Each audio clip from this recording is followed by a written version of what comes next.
They did it. VGK clinches the Pacific and the Western Conference titles with a 3-1 win over the Kraken. You're Locked On Golden Knights, your daily podcast on the Vegas Golden Knights, part of the Locked On Podcast Network. Your team every day.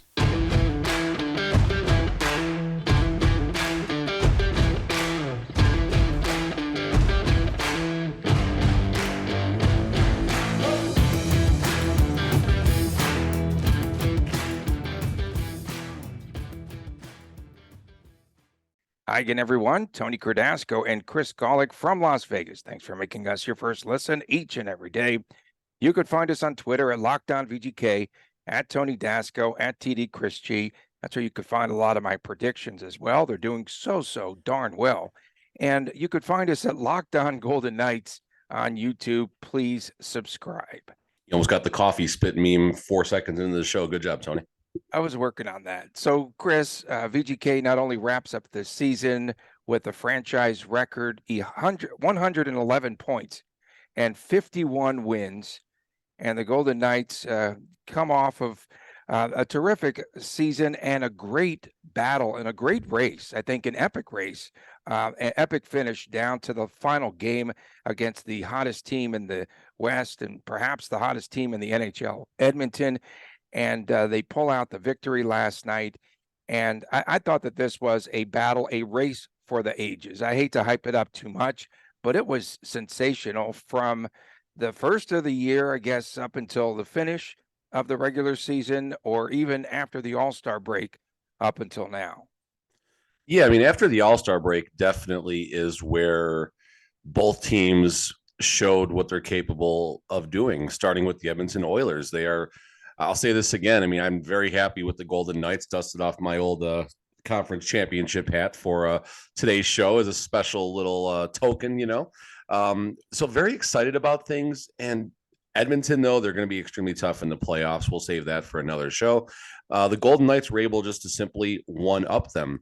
The Golden Knights, as good as the Oilers have been, the Golden Knights have the best record in the West since the All-Star break, and of course now for the entire season. So both teams are extremely hot. We should be able to avoid each other for one, even possibly 2 rounds, depending on what happens on the other side of the conference. So hopefully, listen, it's pretty safe to assume that the conference championship's going through Edmonton I say because Edmonton and Vegas could face each other depending on how all things shake out. So, it's going to be a big ride, but we can't get too far ahead. The Winnipeg Jets will have something to say about that, as Coach Cassidy loves to say lately about the opponents. Winnipeg's not going to be an easy out, and we'll see how that shakes out starting on Tuesday, I believe. Monday is what I originally thought. It's actually going to be Tuesday, Thursday at T-Mobile Arena. Riley Smith had the goal last night.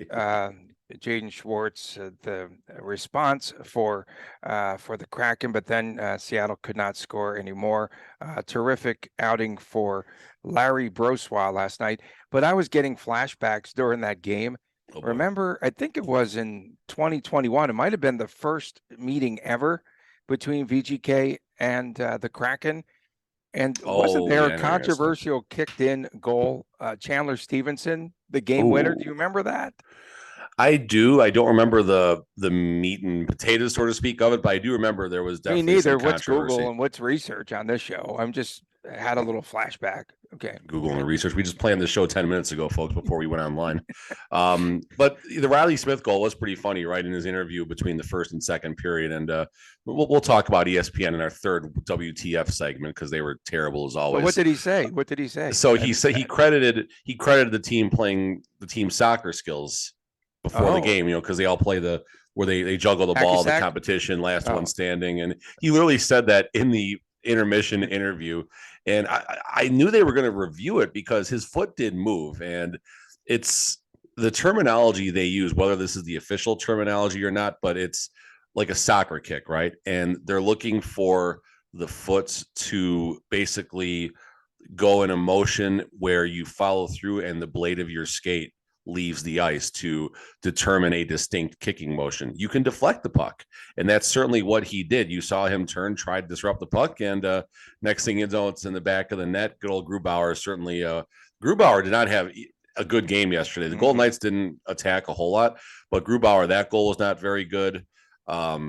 You know, Martinez. And there was a couple that just snuck through there. Nick Waugh basically loses the puck and just funnels it to the net. He totally misplays it in the third. It bounces off the post. So, you know, Seattle, there's not to knock on Seattle as they're in a little bit of a vulnerable state this week, but there's a big talent gap between the two teams right now. You look at how the Vegas Golden Knights played last night against them, giving a, you know, I mean, the effort was there, but the execution wasn't. They maybe were, you know, at a 60% talent rate, where Seattle gave everything they had, including the kitchen sink, which kind of surprised me.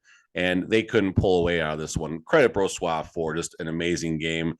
He is our day one, game one playoff starter. And in a perfect world, he's going to start for the next 20 to 22 games and not give up that net no matter what happens behind him. Alec Martinez, the game-winning goal. From the doorstep. From the doorstep. Third of the year. But what made that an odd goal for VGK was the fact that there was a delayed penalty. So Larry Brossoit skates off the ice, and then after several missed opportunities, technically it's a shorthanded goal for the VGK. Stupid. Yeah, it's kind of crazy. That's not WTF. You're taking my thunder, but yeah. Okay, but in any event, I mean, you have to have rebound control, and Grubauer stopped the first shot that was coming in on him, but again, he didn't secure it, right?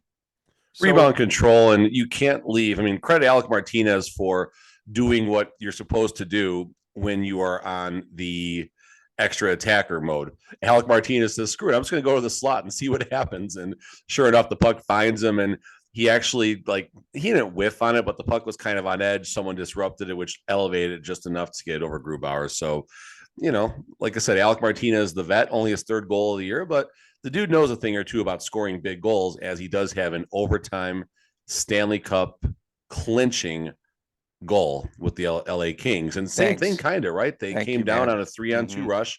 Alec Martinez starts the play from the low circle, and then the shot comes from the right side. Alec Martinez is skating right down Broadway untouched, and the same way he scored his first goal with the Golden Knights as well, if you want to go check that out. This is even better now. Ryan Reeves was on the team then, and Ryan Reeves was chirping him because Martinez went to celebrate and fell right on his butt, and it was that was a fun moment right there. Hopefully we get another failed Alec Martinez celebration late in the playoffs. And then, of course, Stevenson with the empty netter. We saw the return of Jack. Come on, Carlson, what are you doing? You had a chance to get Tony so tilted. Carlson had a shot. He had a chance yesterday to get an empty netter, Tony. He did. Did I need to be more tilted? We'll get into that in WTF, but I'm getting blasted. Should we just go right WTF now, Tony? Should we just say screw it and do our two reads? The rest of the show. Since the All-Star break, you talked about how well VGK has played. 22, 4, and 5 since the All-Star break. It's remarkable. It's remarkable. Yeah, it's a great turnaround for this Cassidy. team. You gotta start the credit with Cassidy. You have to.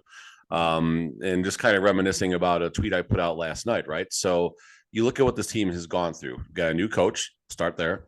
Expectations were, in a weird place. You start with the Robin Leonard distraction early on in the year before all the personal stuff happened, just not knowing what's going to happen. And you look at the goalie carousel, 5 goalies. You look at the injuries. Our man games lost are actually flirting with last season, but it's a little bit skewed if you consider Leonard and Patrick. But still, even if you take off those 160 games between the two of them, we still, I think, are well over the league average as far as man games missed, and some very quality players missed. You look at the contributions of the AHL players that came up. You look at what Pahal's done. You look at Miramonov. He had a wonderful spell there for a while. You look at what Ben Hutton's doing, how he's helping this team. Actually, that's your 7th player right there. How is Ben Hutton? That's your 7th player right there. I mean, Amadio. That's a true 7th player, right? It really is the true 7th player. And VGK screwed that one up by not even giving him consideration, but he is the truest 7th player this team has. But just looking at all the ups and downs of the season, looking at the injuries, looking at the goalies, looking at a new system, a new coach, not the unknown of last year with the way things ended. Coach Cassidy kept this team together. He loves talking about glue guys. How about calling Cassidy the glue guy for a little bit here? Yeah, no doubt. There was a great stat that ESPN put up last night in the first after the they first probably stole period. From somebody. Okay, VGK had 10 blocked shots from 10 different players. That's That's pretty cool. dynamite. That's Yeah, a dynamite stat. That's a a great dynamite stat, right? Yeah, in that first period, and it just shows again how much they're willing to give up their bodies and play defense now. So they have bought into the Cassidy system. That was a big question at the start of the Of season. course. As much as the players and the personnel was how would they adapt to the Cassidy system? Is it more for Cassidy, who becomes the first coach ever to have back-to-back 50-win seasons with two separate teams? Is it more about the system, I wonder, with Cassidy, or about the personnel? Or is it a combination of both? Because his system obviously works. The system doesn't work without the personnel. And I would argue that the system is vet friendly, right? Because it's not a high risk system. They're not out there. I mean, they're plugging up the neutral zone, but they're not as aggressive on the other side of the blue line. When I say the other side, the offensive side of the blue line, I still go back to season 1, and the forecheck of the Vegas Golden Knights was absolutely relentless. Teams could not get a breakout going, and that's when you had William Karlsson and Riley Smith and Jonathan Marchessault, so that misfits line, just causing so many turnovers right at the blue line and creating immediate odd man rushes or breakaways and scoring. That's Gerard Gallant, though. Gerard Gallant's gambling a little bit, because if they crack that first layer, now it's a guaranteed, odd man rush situation for the opposition. And VGK did give up their fair share of, odd man rushes in season 1. That's not what the season 2 team is doing. It's a little more relaxed with the neutral zone, in the sense that I don't know if it's like a gap or a zone type thing, whatever. I'm sure someone who knows hockey better than me can explain it better. But simply at the eye test, there is less risk.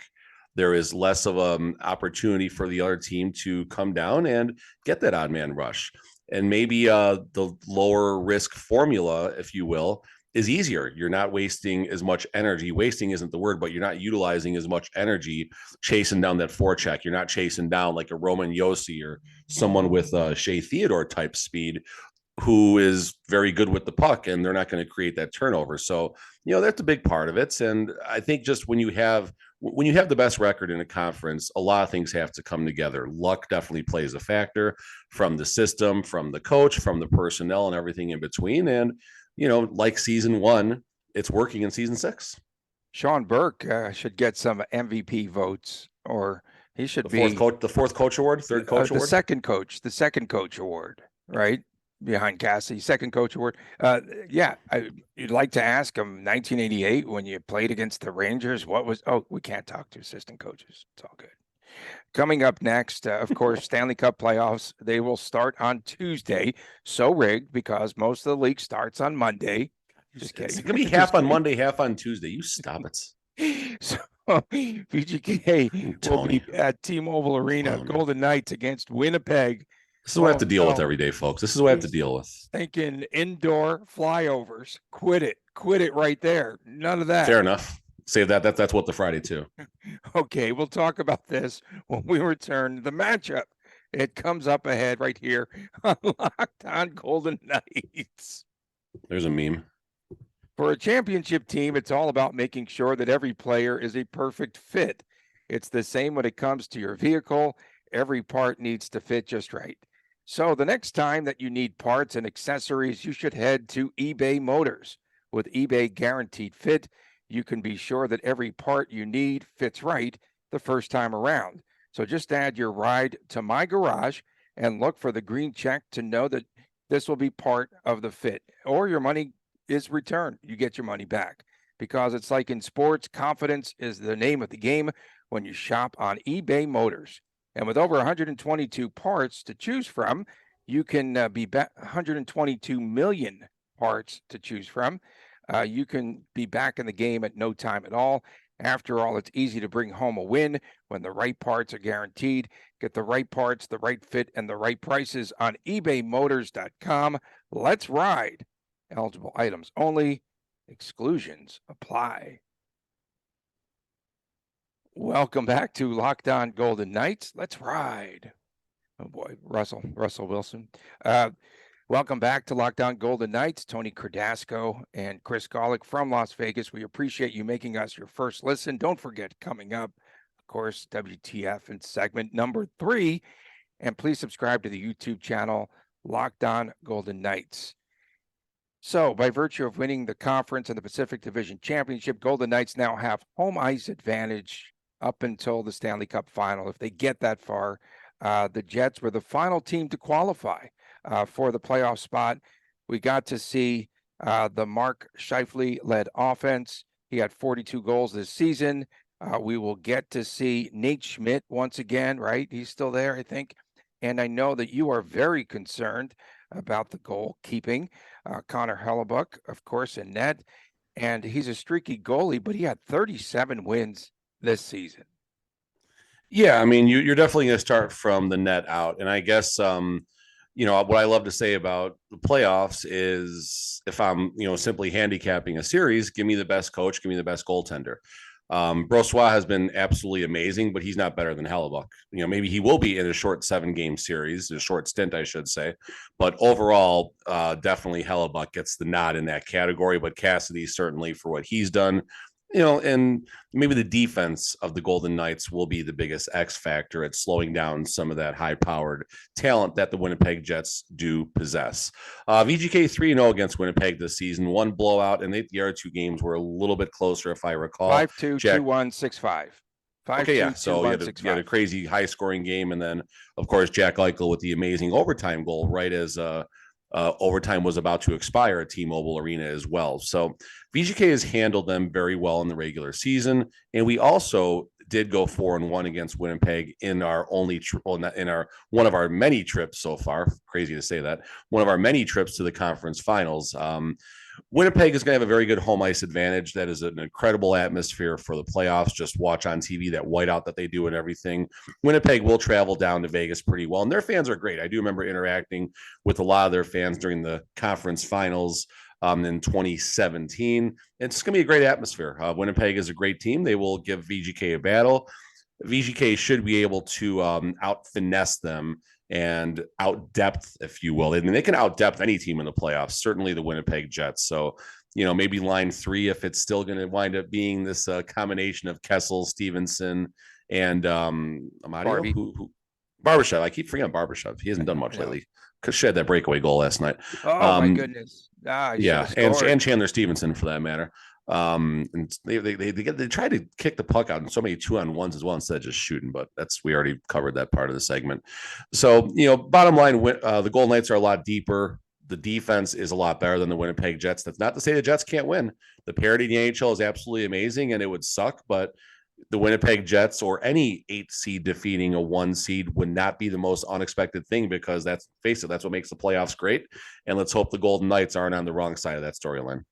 And Larry Brossoit was the backup to Hellebuck for 3 seasons. So again, when it comes to scouting the goaltenders, they're both going to know about tendencies and where they should shoot. Tony, you already gave the scouting report to the league. They don't need Hellebuck to tell them. Okay. VGK finally, once and for all, to be honest, something we could not say at midseason. Home ice advantage means something for the Golden Knights, because they were 13-13. Remember, just blasting. That's when I did my rant about get off the Kool-Aid and everyone stinks. The team stinks. Team sucks. Did you do that yesterday too? I do that every day. But so they started off 13-13, and since 12-2-1 since that point. I don't even know if that math. They showed on the podcast, Tony. They said, listen, look what Tony's saying about you guys. Tony became bulletin board material. Yeah, 25-15-1 at home. That's from where they were, because they were under 500. They leveled out at 13-13, and then from there, that late kick. And so how much will the home ice matter, I guess, is what we're getting at here. Oh, it's going to matter a ton. There'll be a lot of visitors in the arena. I can't even make the first game. I'll be landing probably as the puck is dropping. There'll be a lot of visitors in the arena, definitely. And, but still, if T-Mobile holds 18,000, if 4,000 Jets fans come down, which would be, I love the atmosphere, even if it's the playoffs. I don't care what any Golden Knight fan says. I love seeing the visitors in the arena. It'll still be definitely very heavily tilted towards the Golden Knights. We're already waiting to see what the new pregame intro is going to be. Lee Orchard, the Golden Knight, cutting the Jet in half is still my favorite pregame intro of all time. And Lee is already hinting they're taking it to a new level on Tuesday and Thursday for games 1 and 2 as far as the pregame intro goes. And just really from that moment, it's incredibly exciting. It's a lot of fun. And the party at T-Mobile is going to start, 3 hours before the game starts. I wonder if they're going to start showing the games outside like they used to. It's going to be hot, but it's going to be hot. But listen, why? Because because the dictator won't open up T-Mobile because he doesn't want to spend the money. So people are in air conditioning when the team's on the road. Come on, man. Well, when they're on the road, there's going to be watch parties that's probably. WTF. And I think Henderson's going to have all the official watch parties, if I'm not mistaken. Okay. So Water Street. So I mean, that's they can go inside Lifeguard Arena when they gets a little toasty outside. So the games are set for the first 2 games of the series. That's Tuesday and Thursday. No times yet. Of course, it'll be around the 7:00 zone. Maybe you'll get a 6:00 game in there. Who knows? Depending. On the rest of the they'll be schedule. late early because they're going to be stacking games. There's going to be 4 games a day. So yeah, that's going to be interesting. Brossoit last night told Linda Cohn that he is more flexible, the most flexible he said he's ever been. I thought this was an interesting tidbit. Let's not test that. Since he had the hip surgery, he said he's doing things in that he could never do before. So credit everyone that helped him through the rehab and everything else and the surgery itself. And again, as Cassidy said, Brossoit on a night where VGK wasn't clicking offensively, bailed out this team. How many more times can he continue to bail out VGK? And in this first series, okay, we know that it's Brossoit's net now. And we know Cassidy goes with the hot hand. Will he stick with the hot hand? If it goes 5 or 6 games, will we see Brossoit in net every single game? Or are they're going to have to give him a little bit of a breather at some point, even in series 1? No, you don't agree. Yeah. The only way he's going to leave the net right now is performance based. And even if he has a single bad game, he still may not leave the net right away. Now, if he has two bad games in a row, now we're talking about something, but it's very rare when you see, like, I'm trying to think of just recent Stanley Cup champions, and I can't recall seeing any type of rotation going back to when the Golden Knights were defeated by the Washington Capitals. I believe, if I'm not mistaken, was it Grubauer, actually? Is it your Grubauer or Kemper? I feel like it was Grubauer for the Washington Capitals was the original starter. And he had a couple bad games early on against the Columbus Blue Jackets, where I think the Caps fell behind 0-2 in round 1. And then in comes Braden Holtby, and then the rest is history, starting from when he robbed Alex Tuch in game 2 to possibly change the entire course of VGK history. But that was not a rotation after that. Holtby had the net the entire time. Thinking about VGK's runs, even when they had Leonard and Fleury. And the only reason we ever saw Fleury in any of those games is because the schedule was strange because of the bubble, because of the strange playoff format where they basically had the round robin, a play-in, and then the Stanley Cup playoffs officially started. And there were even some back-to-back games in there. So that's the only reason we really saw Marc-Andre Fleury at all, because it was Leonard's net. And if you even recall one step farther, Robin Leonard started games 6 and 7 against the Vancouver Canucks in that crazy round where, the Golden Knights forgot how to score a goal because Thatcher Demko became the best goalie in the world for, a week and a half of his life. So is that the guy from San Diego? Go ahead. You lost me. It's all right. Go. Just keep going. Okay. No, you're fine. No, so point being is you don't see a lot of rotations for the goalies in the playoffs. So the only way, like, if Brossoit does come out, there's a good chance he stays out because whoever comes back behind him, whether it's, I don't know if it's going to be, I think Logan is done for the season. That's just my hunch. So if Aiden Hill pops in, if Jonathan Quick pops in, I honestly think Jonathan Quick has probably played his last game as a Golden Knight as well. Unless Aiden Hill can't, get healthy in time for the playoffs. So we'll see how it all shakes out. But the hope is Brossoit starts about the next 21 to 22 games. LT's got to be mad. I mean, he's got to be really upset because sucks. Yeah, he played. He's so a huge well. part of this. He is an absolutely huge part of this. Yeah, it was an all-star, carried the team earlier on. No doubt. And can't own the net here in the postseason, which is really sad. And Nabil Ahmad is the new entertainment director, guy that I know, super dude. He's the new entertainment director for VGK, so we might see some other wrinkles. Okay, I'm just saying. They're going with the epic movie type scenario. If you look at it, this is chapter 1. the playoffs, like the sagas and all that sort of thing right now. So I don't know. I'm sure that's got something to do with that friggin' The whatever's in box. that weird box in front of T-Mobile Arena that's smoking, and I think it's VGK players. They need to stay out of the box. Unlike last night. Yeah, that second period was so disjointed. It was just what was going on? But the penalties were all valid. Like you watch them. I mean, wait a second. There was pause. Jack Eichel did what? Okay, he drew the penalty. Then, of course, they had the makeup call. Whoever was defending him put the stick down to try to get the puck. And then this is a Cassidy move. I'm telling you right now that they're not going to call this in the playoffs, folks. They will not call this. This is what Carlson did when he just did the flopperoo, where all of a sudden Eichel just turns to the left and falls over. Oh, it's tripping. Come on, the guy's going. Well, here's what I don't like about that call, Tony. I'm glad actually you brought that up. So that happened in the lower right circle. So if we're watching the game, it was on the right-hand side of the screen. If you notice, the referees, it's a 2-referee system. The referees are on opposite ends across from each other, so you both get a good view. The closest ref to the play does not put his hand up. Okay, fine. The ref who is right at about the blue line, and they even kind of trail sometimes to the middle, is actually the ref that made that call. The one who was about 180 or so feet away.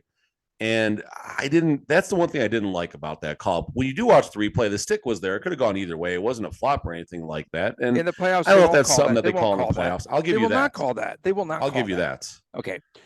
Coming up next. Yeah, let's go.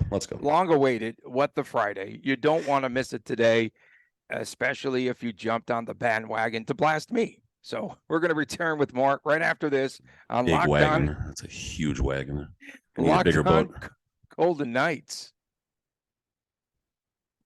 Welcome back to Locked On Golden Knights. Tony Cardasco and spicy Chris Golick. We come to you from Las Vegas, of course, each and every day, Monday through Friday. We appreciate you all making us your first listen. Put Tabasco on my coffee this morning. We love it. Just all of the comments that folks make on social media. I'll just start off. Of course, I've got to eat a little crow here. Timothy Hansford took a really good shot at me, and well-deserved, of course. Only one. As promised. Kool-Aid, Tony? Kool-Aid? Well, double the sugar, throw in an extra packet, swirl the sucker up, and pour me a glass. I'm chugging that Kool-Aid because we are the West Coast champions. What the Friday, Tony? Oh boy, that's fun. So my good buddy William was going to lead off on this one. William Conlon, awesome friend, fun fellow breaker with me on Whatnot as well. A lot of hockey stuff, and a season ticket holder as well.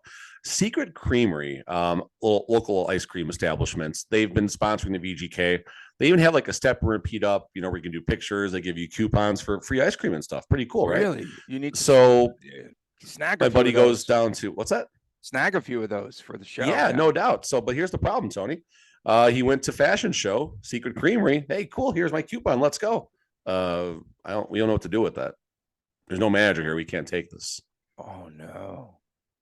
And he's like, huh? What do you mean you can't take my coupon? Here's my coupon. Poor execution. So Secret Creamery here. We got to step up our game a little bit. You're with the VGK organization here. You can't be putting fans in spots like this coming to your establishment, not redeeming your coupon. So Secret Creamery, WTF. Let's go.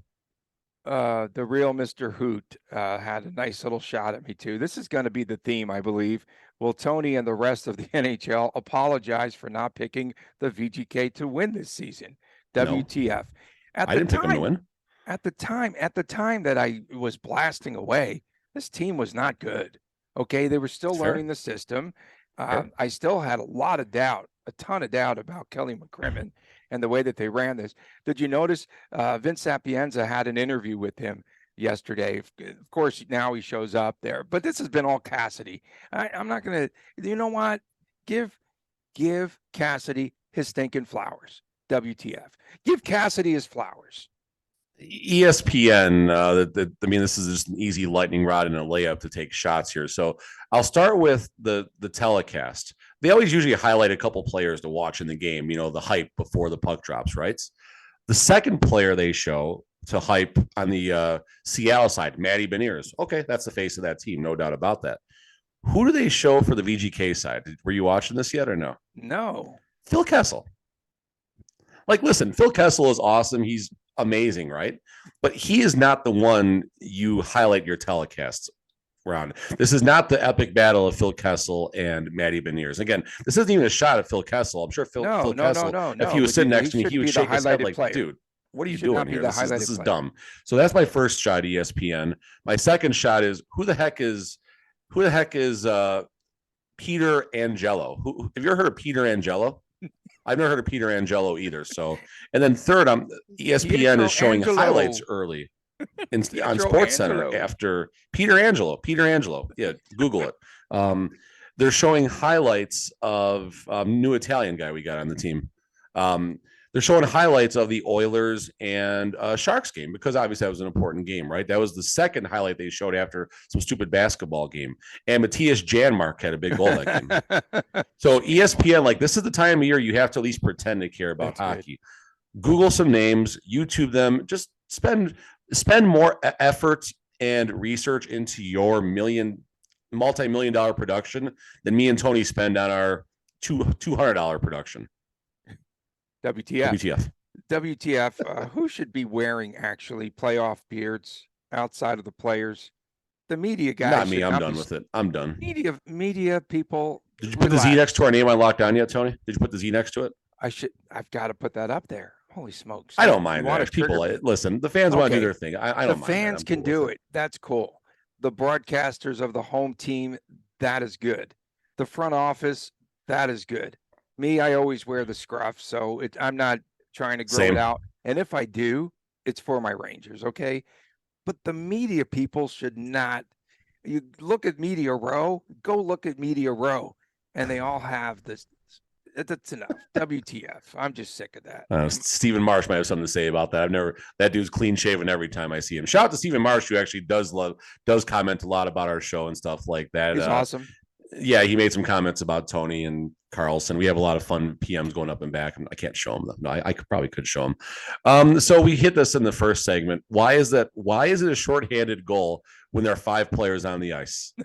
There's no world that exists where you should put a notch in the shorthanded column when I might have taken yours. It's the dumbest thing in the world. It's the stupidest thing. I mean, there's a lot of stupid things in the hockey world, but that by far was the dumbest thing as far as stats go, at least last night. The VGK power play definitely needs to improve in the playoffs. We were told, I say this because we were told that they glossed over it. Remember Kelly McCrimmon, and they just said, okay, Cassidy's here. It's all fixed, man. We're not going to have any issues with the power play. Cue the Price is Right music. Yeah. So now ranked 19th in the league. And they said on the ESPN broadcast last night, VGK's power play 28th since the All-Star break. So they really need to pick it up. WTF, they need to do something on special teams, and they're about equally as poor on the PK throughout the course of the season. They have about the same ranking. 20th ranked or something like that, yeah. Yeah, so WTF, they got to fix that. I got another one here. Josh Fitzgerald, a Twitter media personality. I believe he's more based out of the San Jose area, that's a problem in itself. That's a red flag. He has been just blasting the Golden Knights as far as their talent pipeline goes. Long and dark and glooming days are ahead for the Golden Knights. Apparently he hasn't watched what some of the kids have done at the NHL level this season.